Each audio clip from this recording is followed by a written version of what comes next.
talking about the new pastor, SHEILA Coleman, of course, daughter of founder Robert Schuller, right? So in the story, he was talking about some of the things that SHEILA was doing at the Crystal Cathedral, and she was catching a lot of heat for it. She was doing things, in my opinion, very biblically. Like, you actually had to be a Christian to sing in the choir, taking a position on traditional marriage. And the list goes on. So getting it very biblically. And so I was talking about it and reporting on it here on the show. Somebody called her. And she called in, and I was the first time I ever met her, and she was on the show, and we talked about it. And I've been cheering them on because she's really trying to do things right down at the Crystal Cathedral. Then, of course, the whole thing's going on with the bankruptcy, and then the Catholic diocese is going to buy it, or is it Chapman, and all that goes on. The Catholic diocese ends up winning the bid, if you will, in bankruptcy court, and the Catholic Diocese of Orange has now taken possession of the Crystal Cathedral as of, I think, like February 3rd or something. So I asked her, would you please come on and sort of talk about things from your perspective, because all kinds of things are swirling. There's a lot of untruths and mistruths and just spin that's going on, and I wanted people who have been following what's going on to hear it from the pastor herself. And so, Pastor SHEILA Coleman, welcome back to the Frank Pastore Show. Hi. Hi, Frank. Thank you so much for the opportunity to talk to you again and all your wonderful listeners. All right, so the number one question, I think, is, so what are you going to do now that you lost your house? What are we going to do now that we lost our house? Such a good question. First of all, escrow closed. And we weren't sure what God was going to do until escrow closed. And I remember the day it closed, just a little over a week ago, yep. And it was not a good day for me. I was like, really, God, really?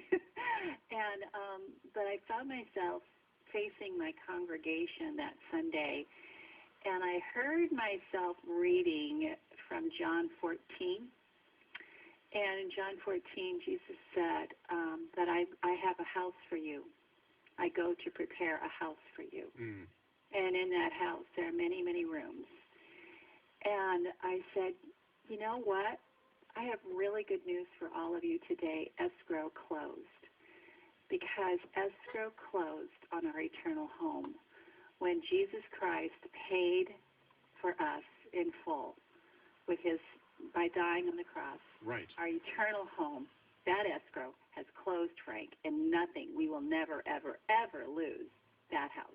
Well, SHEILA, see, the little did I know you, and you've had me down to speak down there and all that. And I'm impressed with your just ongoing effort to remain biblical in this. And it was never about a facility. I mean, that's sort of wrong thinking, yep. For you. No, it's not the building. That's right. not who we are. We're the church. Right. I like to say at Crystal Cathedral, we are not about a church building. We are about building a church. And that's what we have to be about. And this has been a very painful journey, I've learned so much through the journey. And I've learned that things can become too important. I think that even churches can become too important. And when they become more important than God, we have to be careful that we don't start worshiping even our churches and even the buildings. And so sometimes I think God has to pry things out of our hands in order to say, hey, you got your priorities all wrong. It's about me and worshiping me and only me. And so, we've had to learn to do that. We've had to learn to let go. And I found that through losing this campus, it's an iconic campus. Sure. But losing it, I hear from people. I hear from so many people. SHEILA, I lost my job. I lost my home. I lost my husband. I lost my child. All of the things that they've lost. And I realize, and they say, but I've seen how you're going through this, and I can relate to you. And thank you for showing me how to get through a tough time like this and through a loss. Things are just things. These are temporary. We do not want to store for ourselves treasures here that moth and rust can destroy, but we need to be continually looking to the eternal and the spiritual and doing what we can for Jesus Christ. All right, so SHEILA, because we know each other, I can ask you some of the tough questions that, Okay. that people are. But so, how's your